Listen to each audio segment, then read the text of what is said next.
Hey friend, Chris here from Logic Pro Rules, the website and channel that helps you get the most you can out of Apple's Logic Pro. Today, I want to dig into getting set up to record in Logic Pro, and specifically why I think you should always load an instance of Drummer to play alongside with every time you sit down to record. So whether you're playing keys with a software instrument or a synth or bass or guitar, whatever the instrument or track type is, you should load an instance of Drummer. Get that drummer region in place so that you have a bandmate to play along with as you record. Now, before things get crazy and controversial here, before things get way too far, I just want to say today's video is not really about Drummer so much as having a consistent tempo, a consistent timing reference that you can anchor your entire project around. So if you are, number one, someone brand new to recording in a DAW, or number two, you're brand new to recording with a metronome, or you're not comfortable recording with a metronome, right? Because it can be pretty intimidating. Or number three, you don't know how to or are very comfortable with creating your own drum beats. Today's video is for you. All right, so on screen, I have an empty project, but I'm going to load another new empty project by going up to File, down to New from Template. This is going to load the Project Chooser window. Right here in the Project Chooser, the new project, load an empty project. And down here is a section called Details. And we have this awesome button called Tap Tempo. And right here, you can tap with your trackpad or mouse, just tap along to get the tempo for the creative idea that you have in mind that you want to record. Of course, this assumes you already have an idea in mind. You might not, that's a-okay. But I do have a riff in mind. I'm going to record some guitar. So I'm just going to tap along the riff in my mind. So all right, so I just tapped on the button and I got a tempo of 140. I'm going to assume that's correct. Of course, we need to load a track type. The first track type I'm going to load is for my guitar input. I'm going to load an audio track type for guitar or bass. I'm going to choose the correct audio input of my interface for my guitar. And I also want to open the library so I can choose a guitar sound. And I'll click Create. All right, so I have the library. Let's go to electric guitar and bass and distorted guitar. I'll choose the Arena Ready patch. I'll bypass the reverb and delay for now. And from here, there are three ways we can go about laying down a creative idea. First things first, I could just record a creative idea without the metronome. So I've pressed K on my Mac's keyboard to disable the metronome. You could also, of course, go to the metronome button here in the control bar. And I'm just going to lay down a guitar idea without drummer, without a metronome, without any sort of timing reference. I'm just going to free throw it.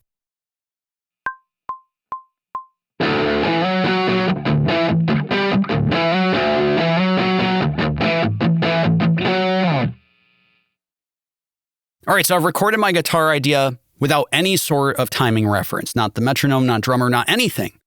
Now, Logic Pro does have amazing features for extracting tempo so everything lines up, such as free tempo recording and smart tempo, but that's where things start to get a little more advanced. You need further knowledge of the application, it requires more clicks, more understanding, and things can get complicated in a hurry. And now if I load an instance of Drummer, let's see if Drummer lines up with my guitar performance, as it is.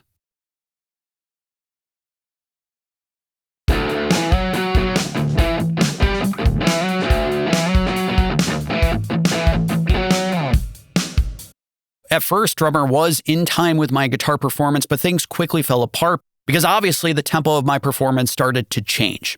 Now, the second option, obviously, is that I could play alongside an actual metronome.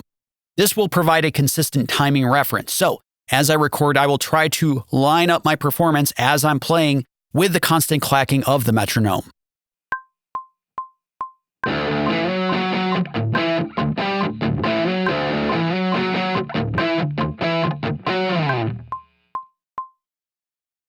All right, so as you heard, I recorded my guitar riff alongside the metronome. So as I was recording, the metronome was clacking for each and every beat and bar in the project, and I was trying to calibrate my performance to be as in time as possible with this timing reference.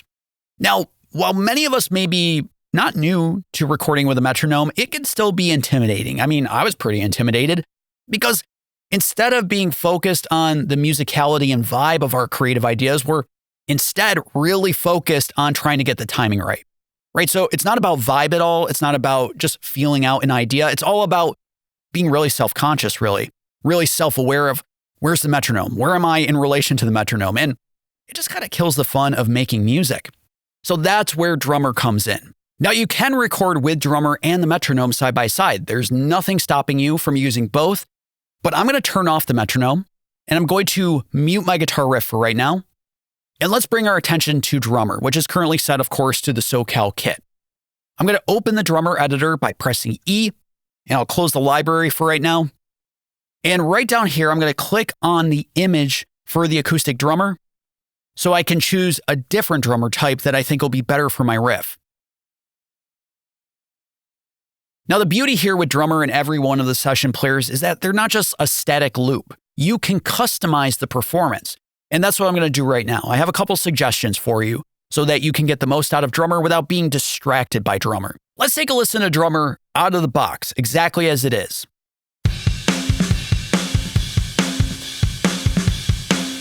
All right, pretty loud, pretty rambunctious. Of course, I picked the punk rock preset.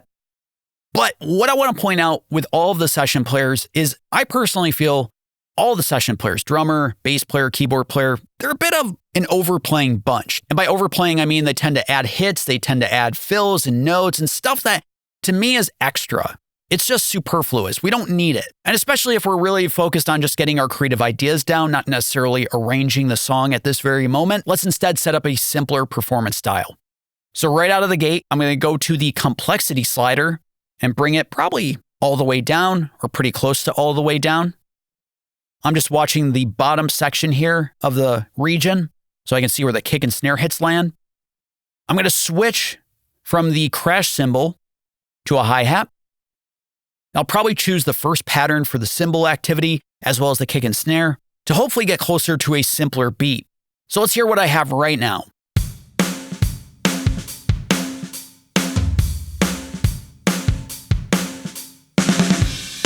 All right, definitely simpler, a little more casual, but Drummer also is overplaying by adding these extra fills and hits that are just not necessary for this purpose. So I'm going to go to the fill amount and bring it all the way down or pretty close to all the way down. So with the fill amount at 0%, we shouldn't have any fills here.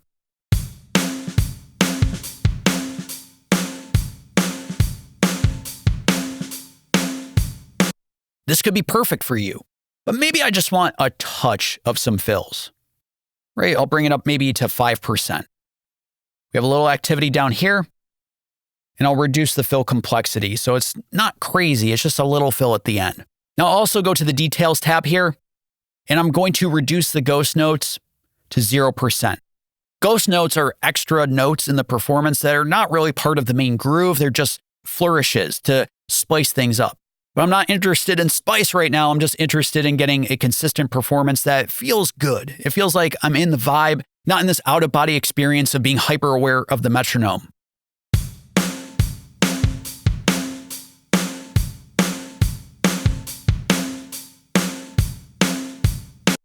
That feels good to me. Now, one other thing I want to point out before we record is that under the Details tab is this knob called Feel. And it offers the option to either push or pull against the tempo or grid. Now notice if I drag this knob to 100% in the push direction, Drummer's performance is going to be a little ahead of the metronome. Notice that I placed the playhead right here at this beat, and you can see the hats and presumably the snare are a little ahead. Right there, the kick and hat is ahead, and this will occur across the region. If I drag the feel all the way down to the pull territory, now Drummer is behind. So let's take a listen.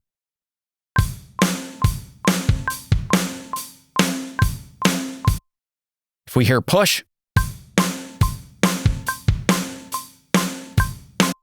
now it's not drastic. It's not like Drummer is way off of the grid, but this is something to keep in mind. Are you trying to land exactly with the metronome, even if you're not listening to the metronome?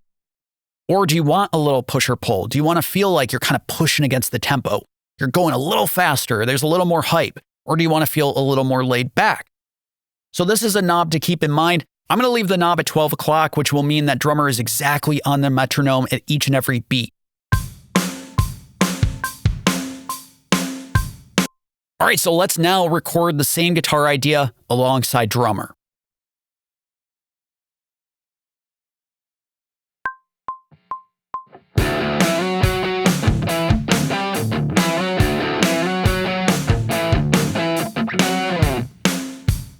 And just like that, with drummer, I have this consistent timing reference that doesn't feel as relentless and unforgiving as the metronome.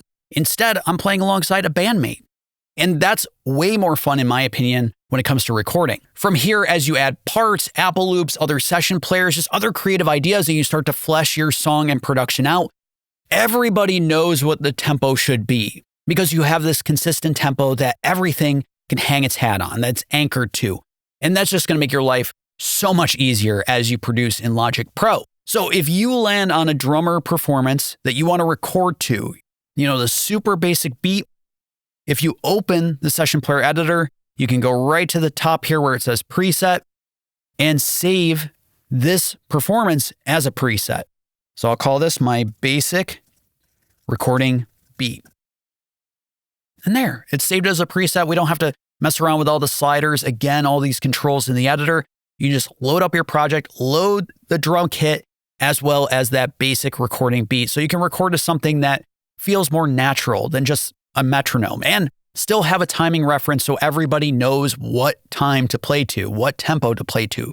This is crucial, in my opinion, for most folks that are writing in Logic Pro so that everything falls into place. Also, if you feel like there's some gaps in today's video in terms of the session players, recording in Logic Pro, how to get set up, check out the description below. I have links to other Why Logic Pro Rules videos to help you get set up with those things because I have 300 plus videos to date.